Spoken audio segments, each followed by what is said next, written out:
പ്രിയമുള്ളവരെ, ജന്തർ മന്ദറിലെ വിദ്യാർത്ഥി സമരം, അതായത് CJPയുടെ ചോദ്യപേപ്പർ ചോർച്ചയ്ക്കെതിരെയുള്ള സമരം, ആ സമരത്തെ മിക്കപ്പോഴും ഒരു ജിഹാദി ചാപ്പ ചാർത്തി അടിച്ചൊതുക്കുവാൻ BJPയും സംഘപരിവാര പ്രൊഫൈലുകളും ഒക്കെ ശ്രമിച്ചിരുന്നു. പക്ഷേ വസ്തുതകൾ നിരത്തി ഇന്ത്യയിലെ ബുദ്ധിജീവികളും മറ്റും അത് ഒരു വിദേശ സഹായത്തോടും കൂടിയുള്ള സമരമല്ല, വിദ്യാർത്ഥികളുടെ ന്യായമായ ആവശ്യങ്ങൾക്ക് വേണ്ടിയുള്ള സമരമാണ് എന്ന് സമർത്ഥിക്കുന്നതിന് ഇന്ത്യയിലെ നിഷ്പക്ഷ മാധ്യമങ്ങൾ കഴിഞ്ഞിരുന്നു. പക്ഷേ ഇന്നലെ BJPക്ക് അപ്രതീക്ഷിതമായി ഒരു വടി കിട്ടിയിരിക്കുന്നു എന്നതാണ് യാഥാർത്ഥ്യം. അതും കേരളത്തിൽ നിന്നുള്ളൊരു വിദ്യാർത്ഥി അയാളുടെ അപക്വമായ വാക്കുകൾ കൊണ്ട് BJPക്ക് ആ സമരത്തിന് മേലൊരു ജിഹാദി ചാപ്പ ചാർത്തുവാൻ പറ്റുന്ന ഒരു വടി നൽകിയിരിക്കുന്നു.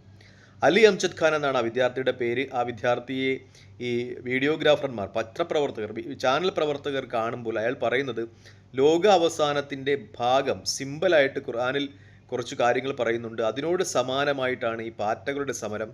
അതുകൊണ്ടാണ് താൻ ഈ സമരത്തിൽ പങ്കെടുക്കുന്നത്. സ്വയം തനിക്കൊരു മിശിഹ ആയി തോന്നുന്നു എന്നാണ്. അത് BJP സംബന്ധിച്ച് അതൊരു വടിയായിരുന്നു. അത് ജിഹാദി ചാപ്പ ചാർത്തി കൊടുക്കുന്നതിന് BJP അലി അംജദ് ഖാൻ എന്ന് പറയുന്ന വയനാട് നിന്നുള്ള വിദ്യാർത്ഥിയുടെ ആ പ്രസ്താവന ഉപയോഗിച്ചിട്ടുണ്ട്. ആ പ്രസ്താവന ഇപ്പോൾ ഉത്തരേന്ത്യയിലെ സംഘി സൈബറിടങ്ങളിലും ഒപ്പം കേരളത്തിലെ സംഘി സൈബറിടങ്ങളിലുമൊക്കെ ഇങ്ങനെ വിവരിച്ചുകൊണ്ടിരിക്കുകയാണ്. പ്രത്യേകിച്ചും ഈ ഒരുപക്ഷെ ആ ചെറുപ്പക്കാരന് വളരെ ഡയറക്റ്റായിട്ടൊന്നും ഈ സമരവുമായിട്ട് ബന്ധം കാണില്ല. അയാൾ ഈ സമര നേതൃത്വത്തിൽ ഉള്ള ഒരാളുമല്ല. പക്ഷേ അയാൾ വീഡിയോഗ്രാഫർമാരെ കണ്ട് വിളിച്ചു പറഞ്ഞൊരു പൊട്ടത്തരം, ആ മണ്ടൻ പറഞ്ഞ ഒരു പൊട്ടത്തരം, അത് BJP സംബന്ധിച്ച് ഒരു വടിയായി തീർന്നിരിക്കുന്നു എന്നതാണ് യാഥാർത്ഥ്യം.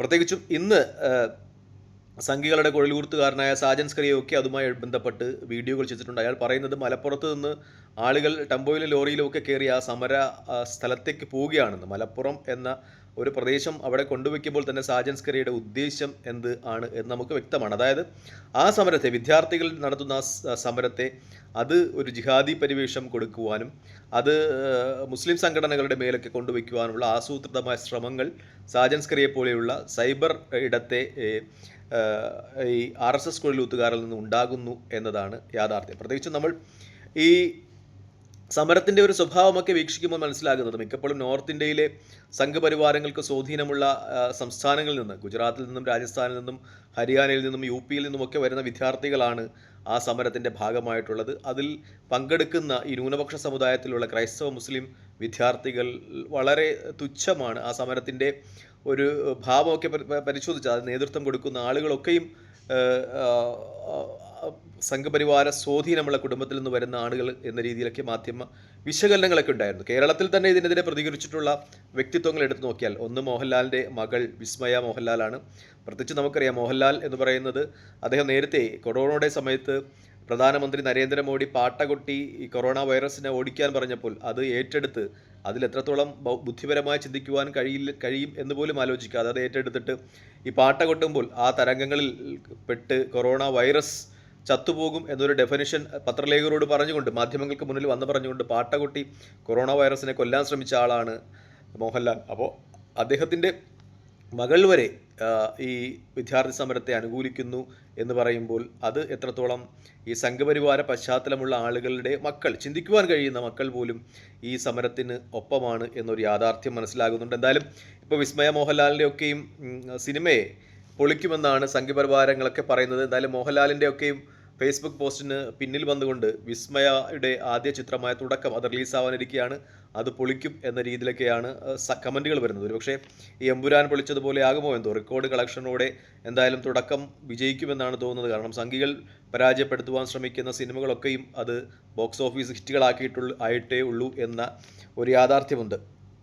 മറ്റൊന്ന്, ഇന്ന് നമ്മുടെ കൃഷ്ണകുമാറിൻ്റെ മകൾ കൂടി അഹാന കൃഷ്ണകുമാർ കൂടി ഇപ്പോൾ ഈ സമരത്തെ അനുകൂലിച്ചിരിക്കുന്നു എന്ന വാർത്ത വരികയാണ്. കൃഷ്ണകുമാർ നമുക്കറിയാം, അദ്ദേഹം തിരുവനന്തപുരത്ത് നിന്നുള്ള BJP സ്ഥാനാർത്ഥിയായിരുന്നു. കൊല്ലം ലോക്സഭയിൽ നിന്ന് അദ്ദേഹം മത്സരിച്ചിട്ടുണ്ട്. ഇപ്പോൾ എൻ്റെ അറിവ് ശരിയാണെങ്കിൽ സിനിമാ മേഖലയുമായി ബന്ധപ്പെട്ട് ക്യാബിനറ്റ് പദവിയിലുള്ള ഏതോ ഒരു റാങ്ക് BJP ഗവൺമെൻറ് അദ്ദേഹത്തിന് നൽകിയിട്ടുണ്ട്. അദ്ദേഹത്തിൻ്റെ മകൾ അഹാന കൃഷ്ണയും പറയുന്നുണ്ട് ഇതിനേക്കാൾ മികച്ച സിസ്റ്റം വിദ്യാർത്ഥികൾ അർഹിക്കുന്നു എന്നാണ്. അതായത് ഈ സിസ്റ്റം, BJP നിയന്ത്രിക്കുന്ന ഈ സിസ്റ്റത്തെക്കാൾ മികച്ച ഒരു സിസ്റ്റം വിദ്യാർത്ഥികൾ ആഗ്രഹിക്കുന്നു എന്ന് പറയുമ്പോൾ വ്യക്തമാകുന്നത് ഇപ്പോഴുള്ള വിദ്യാഭ്യാസ വകുപ്പ് കൈകാര്യം ചെയ്യുന്ന കേന്ദ്രത്തിലെ BJP സർക്കാർ അതിനേക്കാൾ മികച്ച ഒരു കാര്യഗൗരവമുള്ള ഒരു സർക്കാരിനെ വിദ്യാർത്ഥികൾ ആഗ്രഹിക്കുന്നു എന്നാണ്. അതായത് BJP നേതാക്കന്മാരുടെ മക്കളും ഒക്കെ മക്കളും ബന്ധുക്കളും ഒക്കെ തന്നെയാണ് ഈ സമരത്തിന് അനുകൂലമായി നിൽക്കുന്നത് എന്നൊരു യാഥാർത്ഥ്യം ഉൾക്കൊള്ളാതെ ഏതോ അംജദ് ഖാൻ എന്തോ വിളിച്ചു പറഞ്ഞു എന്നതിൻ്റെ പേരിൽ അതൊക്കെ ജിഹാദി ചാപ്പ കൊടുത്തി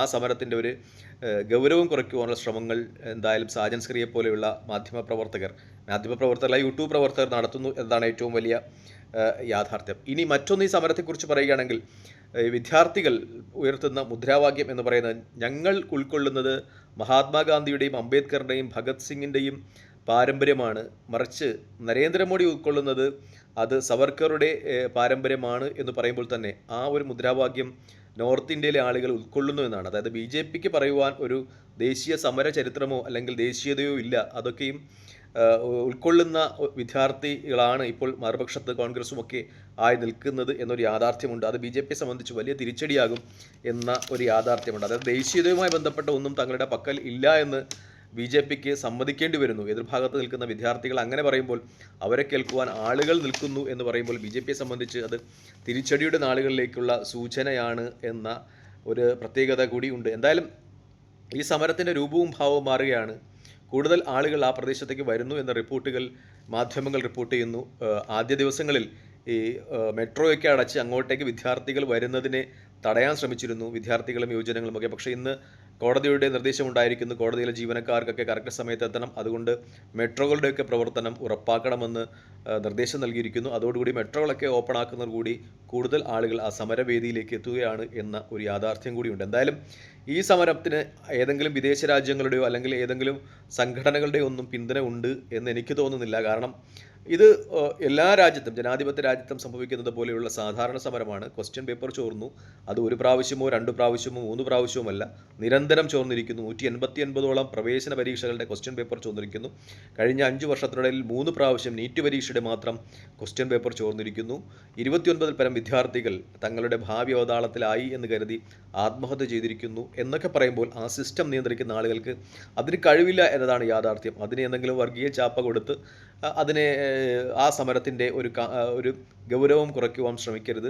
ആ വിദ്യാർത്ഥികളെ ഒന്നും രാജ്യദ്രോഹികളായി മുദ്രകുത്തരുത് എന്നാണ് പറയാനുള്ളത്. കാരണം അതിൽ പങ്കെടുത്ത ഒരു വിദ്യാർത്ഥിയുടെ പേര് തന്നെ ഭാരത് എന്നായിരുന്നു എന്ന് പറയുമ്പോൾ ആ കുട്ടിയും ആ കുട്ടിയുടെ കുടുംബവും എത്രത്തോളം ഭാരതത്തെ നെഞ്ചിലേറ്റുന്നു എന്നത് യാഥാർത്ഥ്യമാണ്. ഇനി രാജ്യത്തിന് വേണ്ടി യുദ്ധം ചെയ്ത ഒരു മേജറിൻ്റെ മകൻ ഈ ക്വസ്റ്റ്യൻ പേപ്പർ ചോർച്ചയുമായി ബന്ധപ്പെട്ട് ആത്മഹത്യ ചെയ്തു എന്നൊക്കെ പറയുമ്പോൾ ആ വിദ്യാർത്ഥികളുടെയും ആ വിദ്യാർത്ഥികളുടെ കുടുംബത്തിൻ്റെയും രാജ്യസ്നേഹം ഒന്നും ചോദ്യം ചെയ്യപ്പെടുവാൻ പാടില്ല.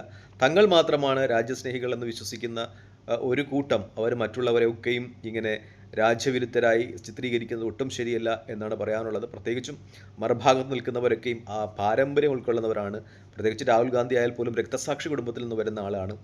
അപ്പോൾ രാജ്യത്തിന് വേണ്ടി പടപൊരുതി വീണവരുടെ ഒക്കെയും ഒരു പാരമ്പര്യത്തെ അത് മാനിക്കപ്പെടുക തന്നെ ചെയ്യേണ്ടിയിരിക്കുന്നു എന്നാണ് എനിക്ക് പറയാനുള്ളത്. തൽക്കാലം ഈ വീഡിയോ വാങ്ങിയാണ്. മറ്റൊരു വീഡിയോ കാണുന്നവരെ നന്ദി, നമസ്കാരം, ജയ് ഹിന്ദ്. വീഡിയോ ഇഷ്ടപ്പെടുന്നുണ്ട് ലൈക്ക് ചെയ്യുക, ഷെയർ ചെയ്യുക, കമൻറ്റ് ചെയ്യുക. മറ്റൊരു വീഡിയോ കാണുന്നവരെ ജയ് ഹിന്ദ്.